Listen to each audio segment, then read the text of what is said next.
육대장. 신선한 양지, 건강한 대파, 오래 끓인 사골 육수. 육개장 한 그릇에 온 힘을 다하니까 건강하다.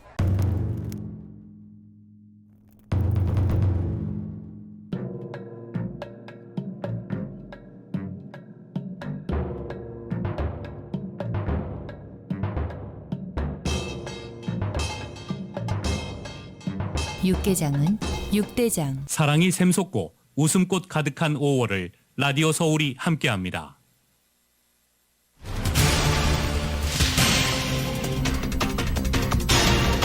텍사스 총기 난사 희생자 8명 모두 이민자들로 확인됐습니다. 이민자 증오범죄 가능성이 거론됩니다. 숨진 희생자는 한인 3명과 온두라스 이민자 5명으로 확인됐습니다. 불법 이민자를 추방하는 정책 타이틀 42 효력이 종료됩니다.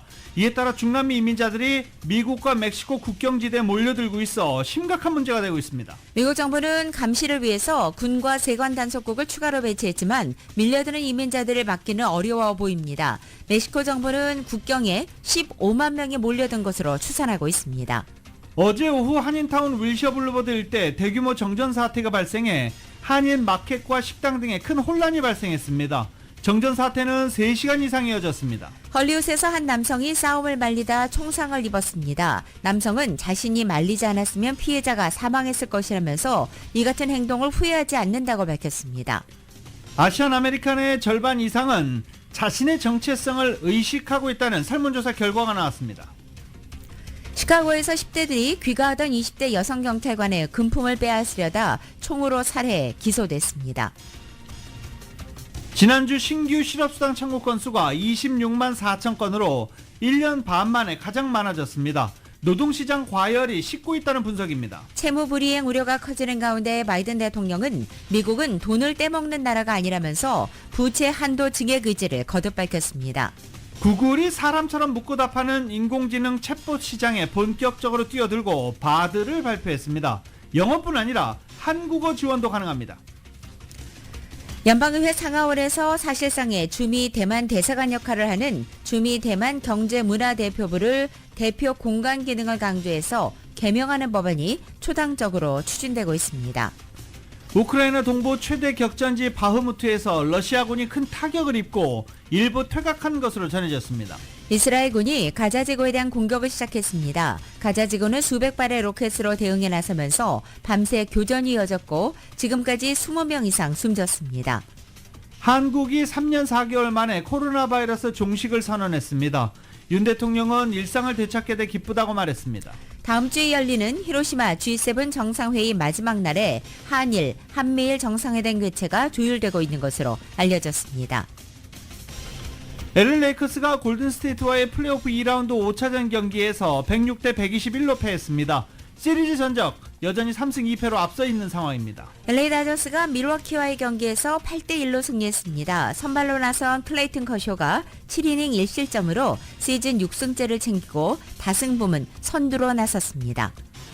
오늘 뉴욕 증시는 하락 출발하고 있습니다. 원달러 환율은 1326.3원으로 마감했습니다. 남가주 오늘 오후 들어서 맑아지겠고 LA 한인타운 낮 최고 기온은 70도로 예상됩니다. 이 시간 주요 뉴스는 하늘 위 호텔 세계 최대 항공기 아시아나항공 A380에서 차별화된 서비스를 만나보세요. 고국까지 편안하고 안전하게 모시는 아시아나항공 제공입니다. 여러분 안녕하십니까? 김윤정입니다. 안녕하십니까? 유지승입니다. 2023년 5월 11일 목요일 라디오 서울 모닝 뉴스 2부입니다. 오늘 불법 이민자를 추방하는 정책 타이틀 42 효력이 중단됩니다. 때문에 대부분의 주요 뉴스 현재 국경에 기자들을 파견해서 실시간 보도를 하고 있는 중입니다. 멕시코와 미국 국경에 멕시코 정부 추산 15만 명 이상이 지금 몰려있는 상황입니다. 이 소식은 잠시 뒤에 전해드릴 수 있도록 하겠습니다. 실업수당 청구 건수가 1년 반 만에 가장 많아졌습니다. 노동부는 지난주 신규 실업수당 청구 건수가 26만 4천 건으로 집계됐다고 밝혔습니다. 2021년 10월 이후 최대치입니다. 최소 2주 이상 실업수당을 신청하는 계속 실업수당 청구 건수도 12,000건이 증가했습니다. 신규 실업수당 청구와 계속 실업수당 청구 모두 코로나 바이러스 사태 이전보다는 여전히 낮은 수준이지만 실업자 수는 꾸준히 뚜렷하게 증가세를 보이고 있는 중입니다.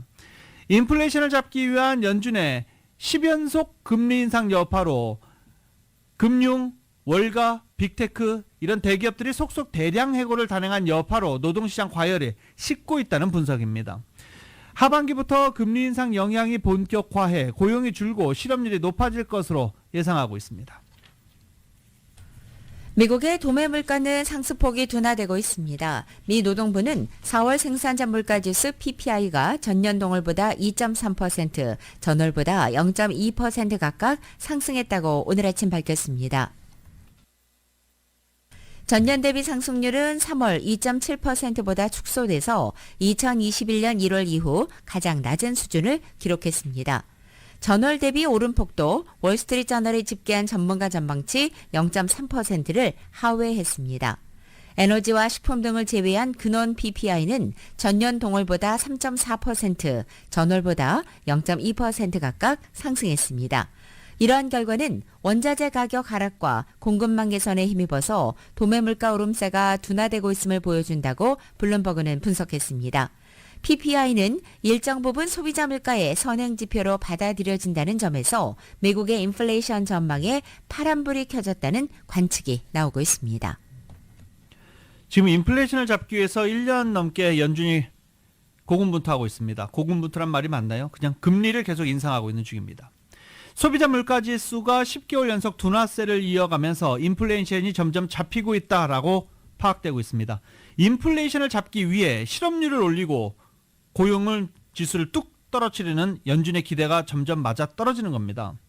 가파른 금리 인상의 역효과로 소비자들도 지갑을 닫고 있는 것으로 나타나 경기 침체 우려 동시에 확산하고 있는데 이 정도 경기 침체, 실업률 상승 이거를 감안해서라도 인플레이션을 잡겠다라는 의지로 연준은 금리를 계속 인상하고 있는 것입니다. YTN입니다. 미국 노동부는 4월 소비자 물가 지수가 지난해 같은 달보다 4.9% 올랐다고 밝혔습니다. 전문가 예상치인 5%보다 낮은 데다 지난해 7월 이후 10달 연속 둔화세를 이어갔습니다. 오름폭으로 보면 2년 만에 최소폭으로 인플레이션이 잡히고 있다는 신호로 읽힙니다. 10번 연속 금리를 인상한 효과가 나타나면서 연준이 더 이상 금리를 올리지 않을 거란 기대감을 더했습니다. 하지만 여전히 연준의 목표 인플레이션인 2%보다 2배 이상 높아 올해 안에 금리 인하는 없을 거라는 파월 의장 발언에 무게가 실렸습니다. If that forecast is broadly right, it would not be appropriate to cut rates, and we won't cut rates. 물가가 잡히고 있지만 동시에 경기 침체 우려가 커지고 있다는 통계도 나왔습니다. 연소득 12만 5천 달러, 1억 6천만 원 이상 소득 상위층의 실업수당 청구가 늘어나고 임금 상승률도 마이너스를 기록한 겁니다. 특히 4월 카드 사용액이 2년 만에 처음으로 감소한 것으로 집계돼 소비자들이 지출을 줄이는 것으로 나타났습니다. 부채 한도 인상을 놓고 벼랑 끝 대치를 이어가고 있는 백악관과 공화당은 새로 나온 물가지표를 두고 각자 유리한 방식의 해석을 내놨습니다. 공화당은 정부의 방만한 지출을 여전히 높은 물가의 원흉으로 지적하면서 예산 삭감을 주장했습니다. 반면 바이든 대통령은 자신의 경제정책이 효과를 보이면서 인플레이션이 잡히고 있다며 조건 없이 부채 한도를 높이지 않으면 심각한 경기 침체가 올 거라고 경고했습니다. 8 million Americans would lose their jobs, including 400,000 New Yorkers alone. Our economy would fall into recession, and our international reputation would be damaged in the extreme. 뉴욕 증시는 인플레이션이 잡히고 있다는 지표에도 경기 침체 우려가 제기되면서 혼조세로 마감했습니다. 워싱턴에서 YTN 권윤기입니다. 최근 미국에서 주택 소유자들이 이직 등의 이사 수요가 있는데도 불구하고 기존 저금리 모기지를 포기할 수 없어서 매물을 시장에 내놓지 못하고 있는 것으로 알려졌습니다. 부동산 플랫폼 리얼터닷컴에 따르면 봄의 이사철인 지난달 시장에 나와 있는 주택 매물이 2019년 4월과 비교해서 절반 수준에 그쳤고 지난달에 새로 나온 매물은 지난해 같은 기간보다 21% 감소했습니다. 이처럼 주택시장의 공급 부족 현상이 빚어지면서 고금리에도 당초 예상했던 것과 달리 주택 가격이 하락하지 않고 있습니다. 부동산 중개인협회 NAR의 조사 결과 3월 기존 주택 판매 가격 중간값은 지난해 같은 기간 대비 0.9% 하락하는 데 그쳤습니다. 이에 비해서 기존 주택 판매는 1년 전보다 22%나 줄었습니다. 이처럼 기존 주택 소유자들이 가족이 늘어나거나 또 새로운 일자리 등으로 인해 이사 수요에도 불구하고 주택 갈아타기를 주저하는 것은 몇 년 전 저금리 시절에 받았던 모기지 때문으로 분석됐습니다. 실제로 모기지 분석 회사에 따르면 지난 3월 말 모기지 3분의 2가 4% 이하 이자율을 적용받고 있었고 모기지의 73%는 30년 고정금리 상품이었습니다. 이에 비해서 지난 4일 현재 신규 30년 고정금리 모기지 상품의 평균 이자율은 6.39%로 오른 상태입니다. 채무불이행 우려가 커지는 가운데 바이든 대통령이 미국은 돈을 떼먹는 나라가 아니라며 부채 한도 증액 의지를 거듭 밝혔습니다. 공화당은 연방정부 예산 삭감을 요구하는 등 더 이상 지출을 늘려서는 안 된다는 강경한 입장을 고수하면서 줄다리기는 계속되고 있습니다. YTN입니다. 결국 물거품으로 끝난 조 바이든 대통령과 케빈 메카시 하원 의장과의 담판. 바이든 대통령은 공화당과 타협 없이 부채 한도 증액을 밀어붙이겠다는 의지를 재차 피력했습니다. This isn't just a theoretical debate going on in Washington. The decisions we make are going to have real impact on real people's lives. 부채 한도 상향에 반대하는 공화당을 겨냥해서는 경제 위기를 조장하고 있다고 비난했습니다. America has the strongest economy in the world, and we should be cutting spending and lowering the deficit without a needless crisis, in a responsible way. 백악관은 어떤 경우에도 채무 불이행은 선택지가 아니라며 부채 한도를 무조건 상향해야 한다고 강조했습니다. The president has been very clear. This is Congress' constitutional duty to take action, to not default. 공화당은 부채 한도를 상향하는 조건으로 연방정부의 대규모 예산 삭감을 요구하고 있습니다. 차기 대선을 계획하고 있는 바이든 대통령으로서는 받아들이기 어려운 상황입니다. 미국 재무부는 부채 한도를 높이지 않으면 다음 달 1일 디폴트 가능성을 경고한 상태입니다. 미국은 부채 한도 제도가 생긴 이래 여러 차례 위기가 있었지만 부채 한도를 늘리거나 유예하며 한 번도 디폴트 사태가 발생한 적은 없습니다. 하지만 2011년 부채 한도 협상이 지연되며 신용등급이 강등되는 등 혼란을 겪기도 했습니다. 바이든 대통령과 여야 지도부는 오는 12일 다시 만날 예정이지만 입장차가 커 협상은 쉽지 않을 전망입니다. YTN 김선입니다. 바이든 정부가 인베스트 인 아메리카, 즉 미국 투자를 비롯해서 미국을 우선시하는 경제 정책을 내세우는 가운데 지난해 미국에 위치한 외국인 직접 투자 FDI 규모가 중국을 크게 능가했습니다. 코트라 워싱턴 무역관은 어제 경제협력개발기구 OECD 통계를 토대로 해서 글로벌 FDI 유치 경쟁에서 미국의 강세가 확연하게 나타나고 있다고 밝혔습니다. OECD 자료에 따르면 지난해 전 세계 FDI 유치액 1조 2,810억 달러에서 미국이 차지한 비중은 24.9%를 기록했습니다. 이것은 14.1%인 중국보다 10%포인트 이상 높은 수준입니다. 라디오서울 모닝뉴스 함께하고 계십니다. 모닝뉴스 2부, 미국과 로컬 소식은 정말 핫하고 촉촉하고 맛있는 사상 최고의 맥도날드 버거가 있습니다. 그 누구보다 먼저 먹고 싶은 맥도날드 제공입니다.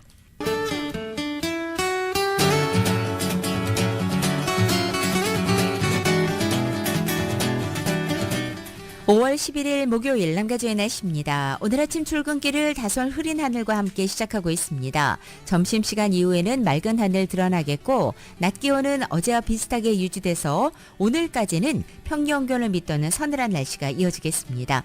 금요일인 내일은 보다 맑은 하늘 볼 수 있겠고 내일 낮 기온은 오늘보다 5, 6도가량 높아져서 포근해지기 시작합니다. 주말인 토요일부터 다음 주 중까지는 낮 최고 기온이 80도 내외까지 높아져서 한낮에 더위가 느껴지기도 하겠습니다.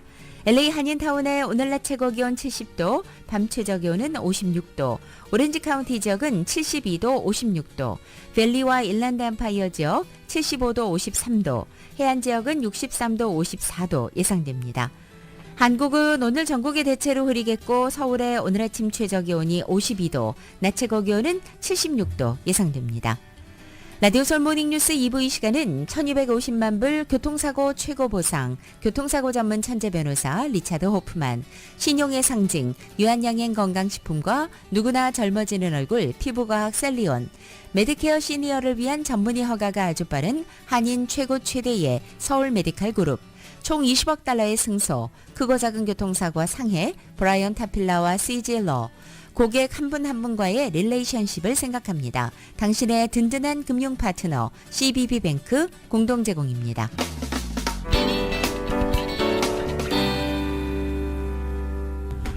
라디오솔 모닝뉴스 함께하고 계십니다. 어제 오후 LA 한인타운 윌셔 블루버드 일대에서 대규모 정전 사태가 발생해 한인마켓과 식당, 상점 등이 입주해 있는 건물들의 전력 공급이 끊기면서 영업에 큰 혼란이 발생했습니다. LADWP에 따르면 어제 오후 3시 30분부터 한인타운 한복판인 윌셔와 웨스턴 교차로부터 사우스 캔모어 애브뉴까지 상당수 빌딩과 상가들의 정전 사태가 약 3시간 안팎으로 이어졌습니다.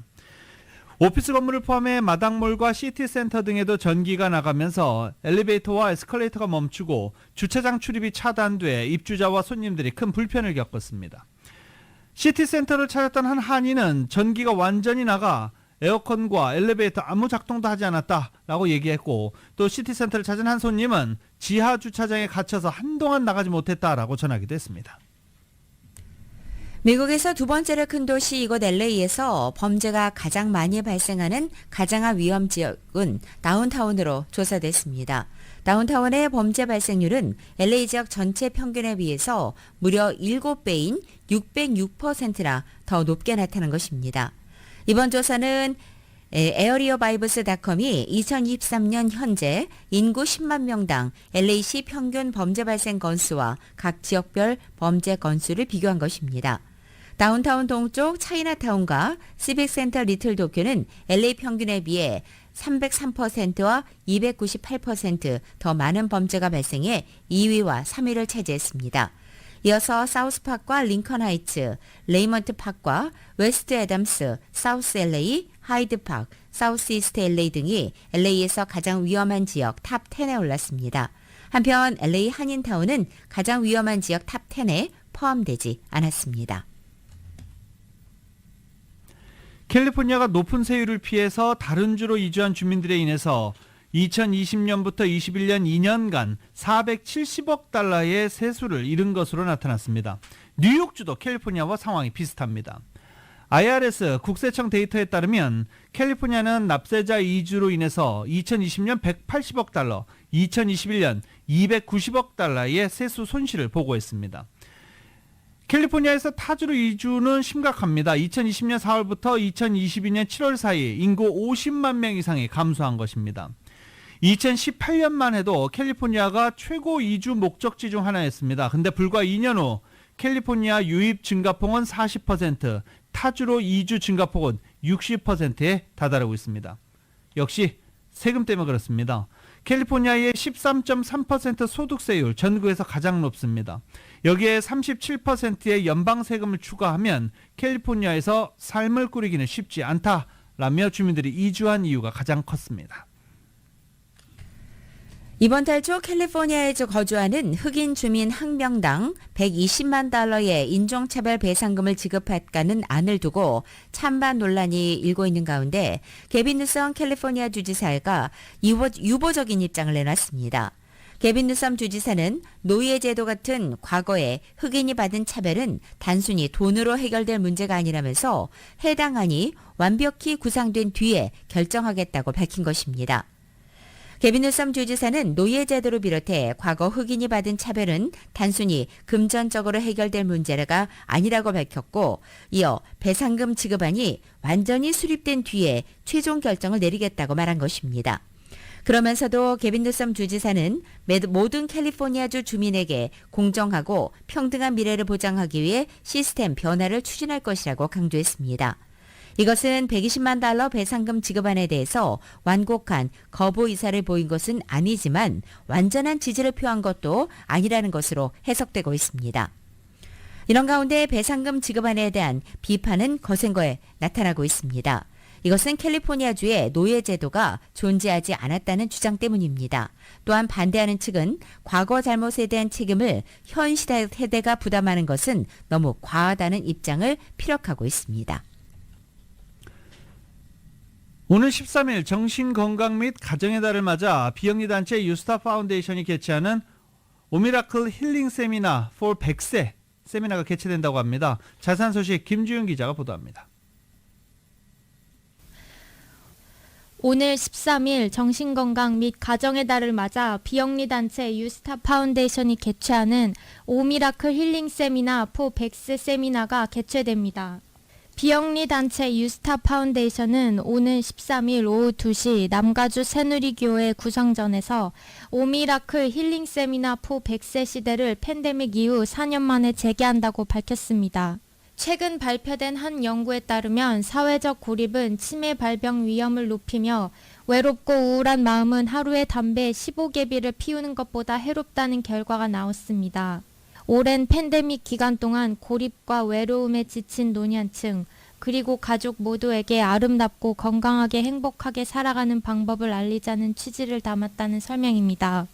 이처럼 노년층들이 관심을 갖고 있는 치매에 대한 예방 및 치료, 노년성 우울증에 대해 심층적으로 공부하고 질의응답 시간을 갖는 이번 무료 세미나 강사로는 신경내과 전문의인 장원철 박사가 치매 예방과 생활습관이라는 주제로 일부를, 임상심리학 성소영 박사가 우울증, 이젠 안녕을 주제로 2부 강연을 펼칩니다. 박상균 유스타 대표입니다. 가정의 달이지만 정신건강의 달이라는 것도 또 기억해줘. 가정이 육체적으로 건강한 것도 지금 가정이 정신이 건강해야지 사실은 제가 행복한 거거든요. 그래서 우리는 너무 한이들이 잊고 사는 것 같아요. 아프면 아프다고 말하면 큰일 날 거. 사실 저 아프다고 말한 다음부터 괴로운 것도 있었지만 굉장히 마음이 있고 치매도 그렇고 치매도 뭐 사실 그렇지 않습니까? 자기가 안 아프려고 그런다고 그런 게 아니잖아요. 치료도 받고 예방을 해야 되는데. 행사 전후로 김밥, 떡, 다과, 음료와 함께 행복사진 촬영 서비스가 제공됩니다. 특히 행사 경품 상품으로 1등 한국 왕복 항공권을 비롯해 스마트 TV, 명품 냄비 후라이팬, 다양한 금액의 상품권 등이 마련됩니다. 한편 세미나 당일에는 LA 카운티 정신건강국 프로모터 프로그램 설명 모집에 관해 시더스 사이나이 암센터 아웃리치 팀에서 암 예방 교육과 무료 검사 정보를, 아태 정신상담 및 치료센터에서 상담 치료에 관한 정보 제공 등 각각 부스를 마련합니다. 라디오 서울 뉴스 김지은입니다. 헐리우드에서 작가들의 총파업으로 몸살을 앓고 있는 가운데 이번에는 메이저 영화사들이 감독들과 처우를 둘러싸고 협상에 들어갔습니다. 작가협회와 영화사들 간의 작가들의 처우 개선을 둘러싼 협상이 여러 가지 난관에 부딪혀 진척을 보지 못하고 있는 상황에서 대형 영화사들이 디렉터스 길드 오브 아메리카, 전미 영화감독협회와 처우 문제를 둘러싸고 협상에 들어간 것입니다. 계약 만료가 한 달밖에 남지 않은 상황에서 협상이 시작되는 가운데 협상을 서둘러 마무리 져야 한다는 프레셔가 남아 있습니다. 캘리포니아주가 공립교육을 4세부터로 확장하는 트랜지셔널 킨더가든 프로그램을 런칭했지만 교사 인력 부족과 시설 부족 문제로 인해 다음 학년도에 운영 차질이 발생할 것이라는 전망입니다. 현재 캘리포니아에서는 2022-23 학년도부터 트랜지셔널 킨더 TK라고들 많이 하죠. 이 TK 신입생을 받고 있으며 2년 전 개빈 뉴섬 주지사는 TK에 약 40만 명의 학생들이 등록할 것으로 추산한 바 있습니다. 하지만 교육자들에 따르면 교사 수 부족과 시설 부족, 예산 지급 지연 등의 문제가 겹치면서 2023-24 학년도에는 원활한 운영이 어려울 것으로 보입니다. 지금은 트랜지셔널 킨더가든에 등록한 학생이 낮은 편이라 교사 수와 시설 문제가 두드러지지 않고 있지만 앞으로 학생 수 등록 수가 늘어나면 이 늘어난 수요를 맞추기 힘들다는 것이 교육부 측의 설명입니다. 교육부 측이 가장 우려하고 있는 부분은 TK 운영을 위해서 교실 증축 예산이 절실한 상황인데 캘리포니아주의 예산 부족 상황으로 2023-24년도 예산에서 거액의 관련 예산 지급은 지연될 것이라는 점이기 때문입니다. 시더 사이나이 메디컬 센터가 100명 넘는 직원을 감원하기로 했습니다. 감원 대상은 간호사를 제외한 파머시 테크니션과 행정직 직원들, 매니지먼트 직원들이 그 대상입니다. 병원 측은 최근 수익 구조가 악화되면서 몸집을 줄일 수밖에 없다고 설명했습니다. 정부로부터 의료비용 환급이 줄어들고 있는 상황에서 인플레이션으로 병원이 사용되는 서플라이 가격이 인상되며 수입이 줄었다는 설명입니다. 하루에 몇 시간 정도 주무십니까? 항상 많은 의사들이 얘기하죠. 잠자는 거 중요하다. 6시간 이상, 7시간 이상 잠을 자야 된다. 이야기하는 의사들이 상당히 많습니다. 이 수면 무호흡증으로 깊은 잠이 줄어들면 뇌졸중, 알츠하이머병, 인지기능 저하 등과 관련된 뇌지표인 백질 과집중이 증가할 수 있다는 연구 결과가 나왔습니다. 메이오 클리닉의 커발로 박사팀은 신경과학 학술지 신경학에서 수면 인자와 뇌 기능에 중요한 물질인 뇌 백질 건강 상태를 분석해 이런 결론을 얻었다고 밝혔습니다. 초기 뇌혈관 질환의 징후, 백질 과집증은 치료법이 없기 때문에 수면 무호흡증과 수면 장애가 이를 증가시킨다는 것은 중요한 의미가 있다라고 설명했습니다. 그러나 이 결과는 수면의 질과 뇌 건강 간의 연관성을 보여주는 것일 뿐 수면 장애와 뇌 변화 사이의 인과관계를 보여주는 것은 아니다라고 연구팀은 설명했습니다. 연구팀이 비렘 수면 또는 깊은 수면으로 불리며 수면의 질을 나타내는 지표로 사용되는 서파 수면 시간을 측정한 결과 서파 수면 비율이 10%포인트 감소할 때마다 노화가 2-3년 빨라지는 것과 맞먹을 만큼 백질 과집중이 증가하는 것으로 나타났습니다. 편안하게 깊은 잠을 자는 게 좋다라고 조언했습니다. 미국에서 매 7분마다 한 명씩 사망에 이르게 하는 오피오이드계 마약성 진통제 펜타닐 남용이 심각한 사회 문제로 떠오른 가운데 연방검찰과 마약 단속국 등 사법당국이 이곳 남가주 지역을 포함한 전국 주요 지역에서 펜타닐을 유통하는 딜러들과의 전쟁을 선포했습니다. 연방사법당국은 지난 9일 기자회견을 통해 펜타닐을 판매한 딜러들을 대상으로 한 기소 12건을 발표했습니다. 펜타닐 유통으로 인해 피해자들을 사망하게 한 13명의 피고인들은 최소 20년형의 징역형을 선고받을 것으로 보입니다.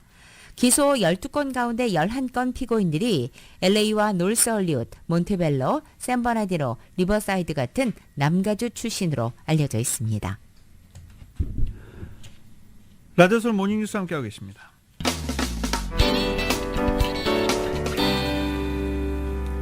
라디오솔 모닝뉴스 함께하고 계십니다.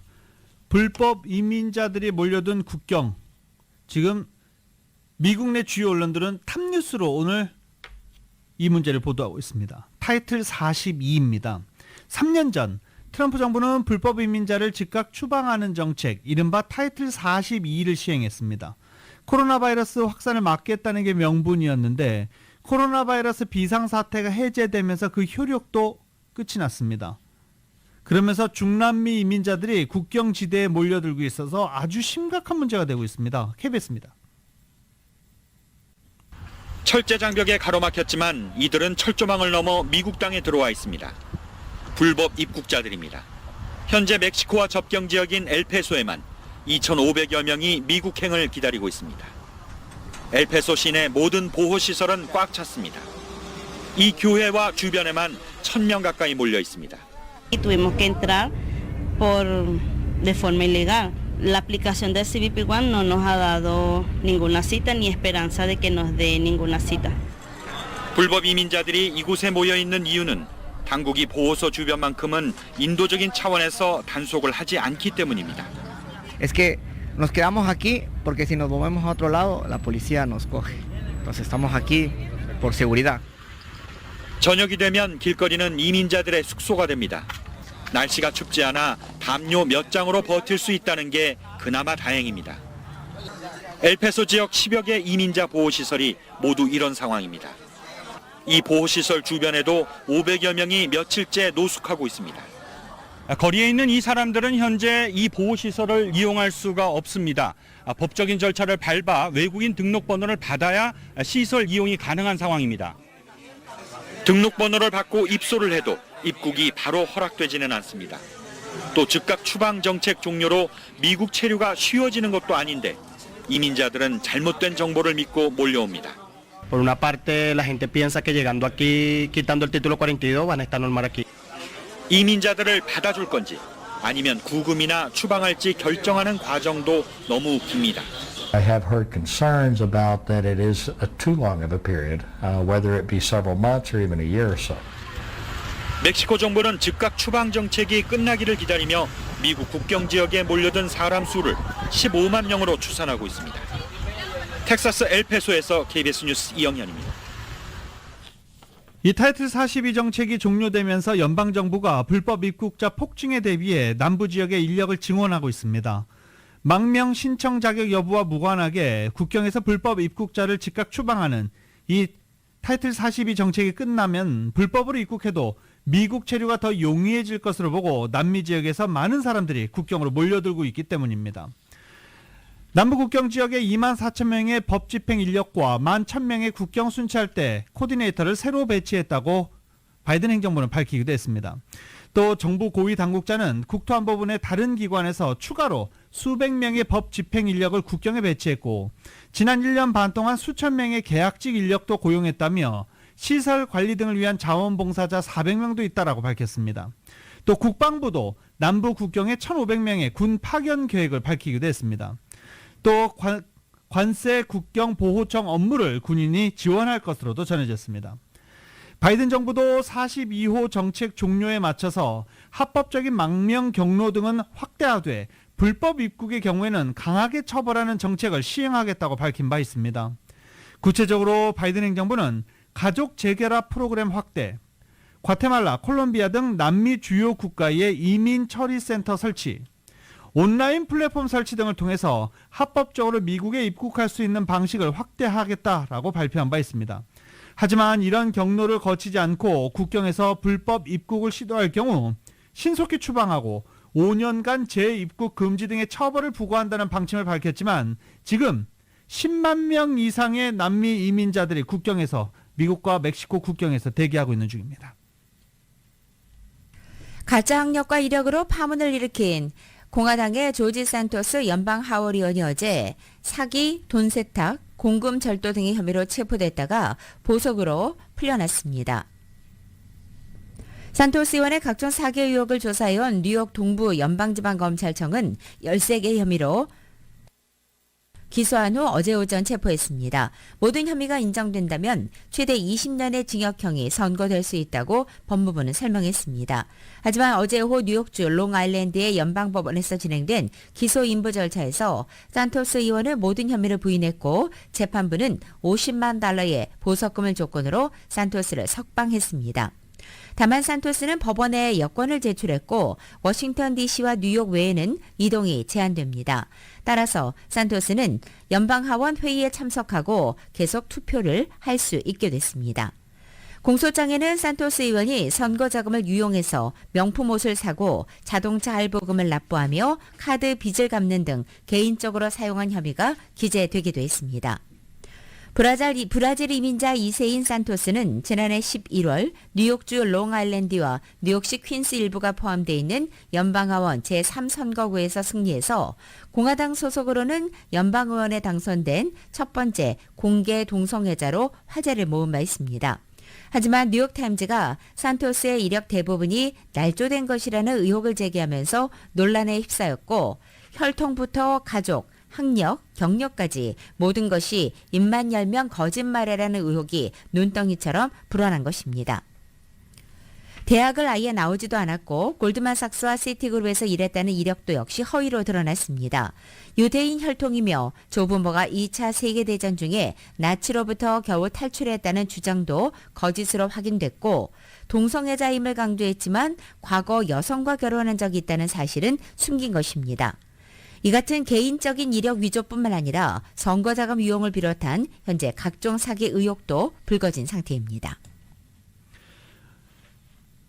어제 도널드 트럼프 전 대통령이 CNN과 타운홀 미팅을 가졌습니다. 타운홀 미팅을 했는데 CNN 진행자 넌센스 폭풍에 휩쓸렸다. 대선 결과는 조작됐다라는 부정선거 주장을 고수했다.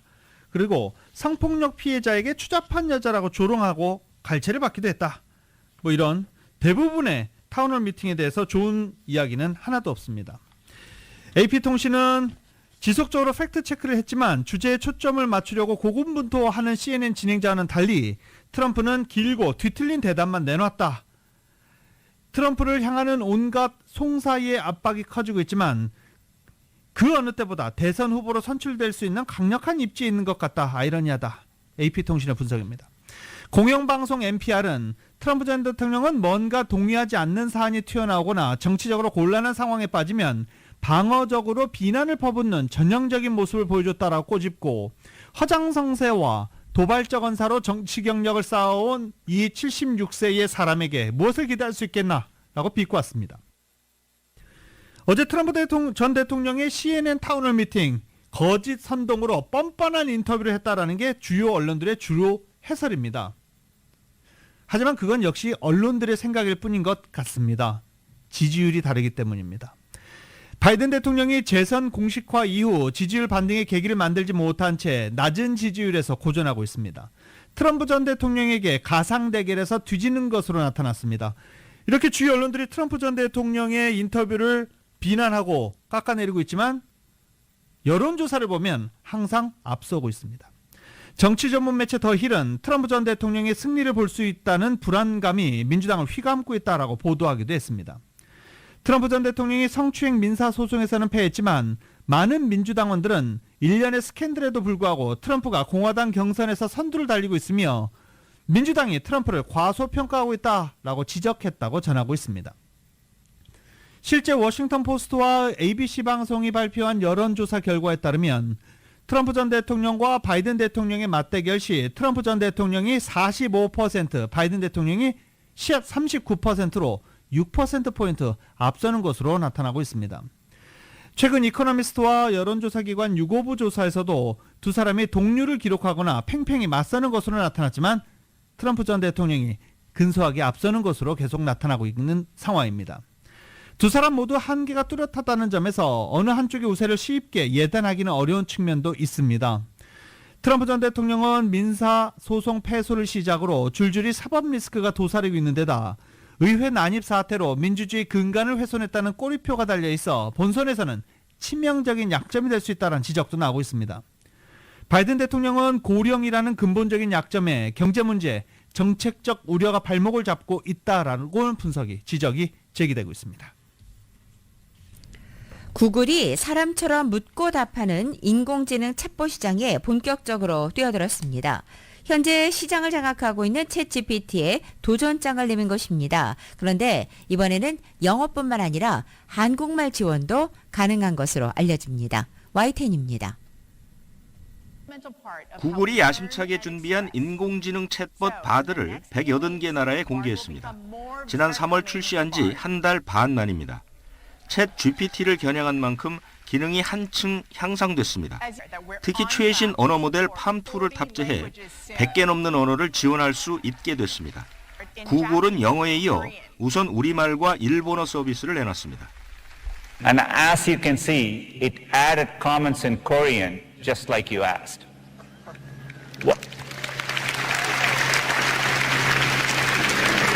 렌즈를 장착해 질문과 답변 과정에 시각적 요소가 추가된 점도 특징입니다.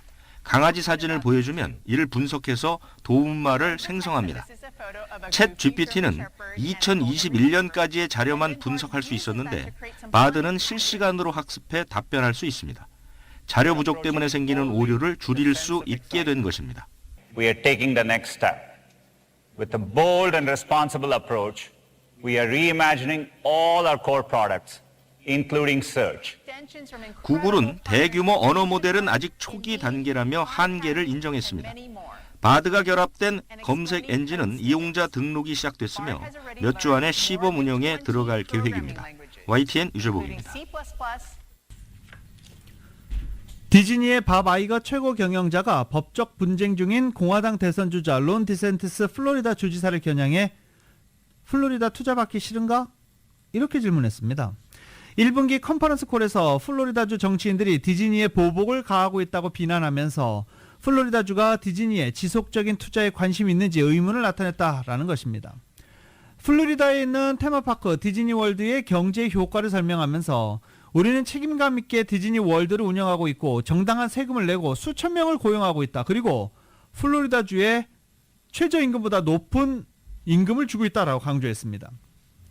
플로리다주는 이렇게 많이 투자를 하고 있는데 더 많이 투자하고 더 많은 사람을 고용하며 더 많은 세금을 내는 것을 플로리다주는 원하지 않는 것 같다라고 물었습니다.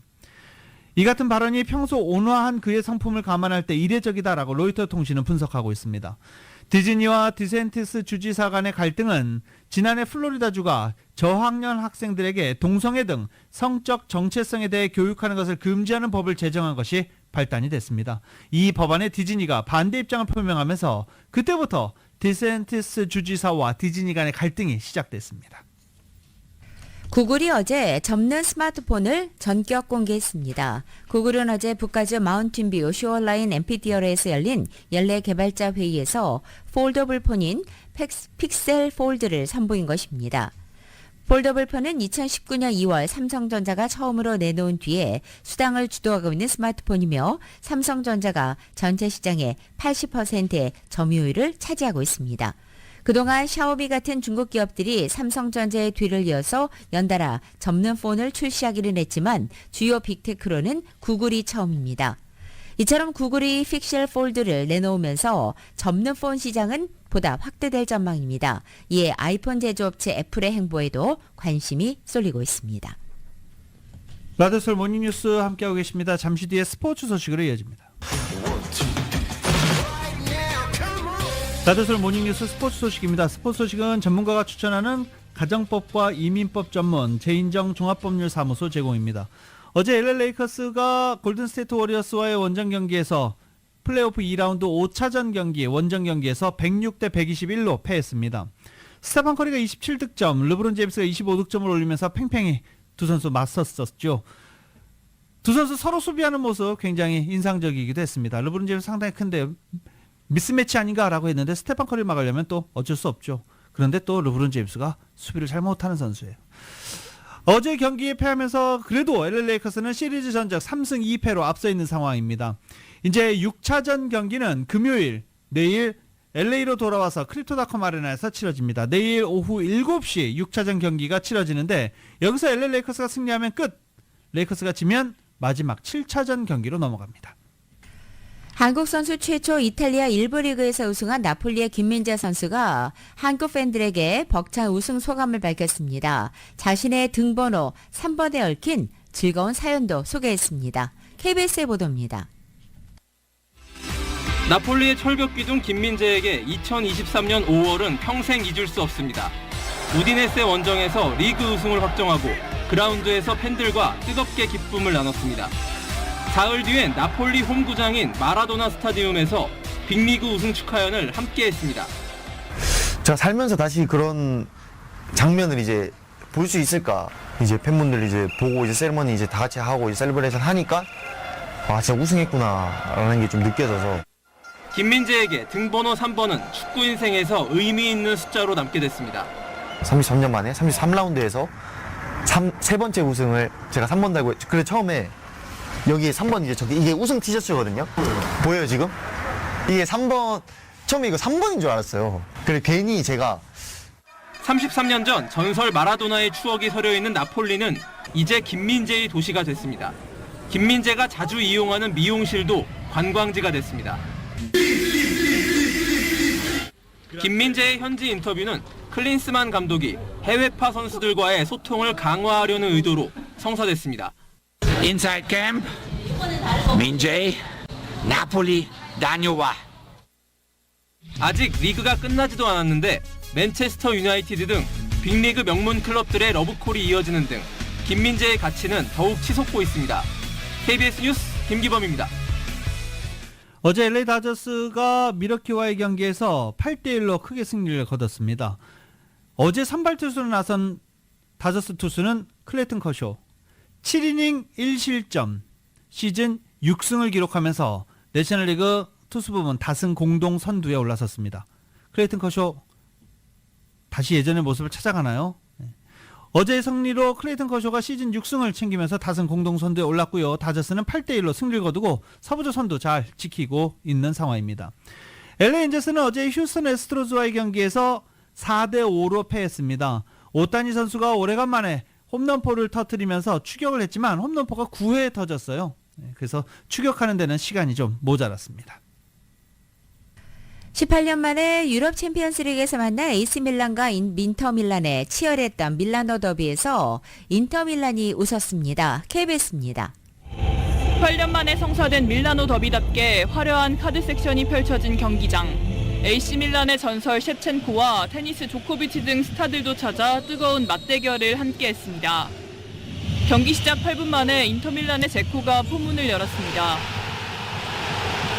사라놀루의 예리한 코너킥을 제코가 발리슛으로 골망을 흔들었습니다. 37살의 노장인 제코는 영리하게 몸싸움을 이겨내는 법을 알고 있었습니다. 제코가 첫 골을 넣은 지 3분 만에 인터밀란의 두 번째 골이 터졌습니다. 디마르코의 땅볼 크로스를 미키타리안이 중앙을 파고들며 강력한 오른발 슈팅을 날렸습니다.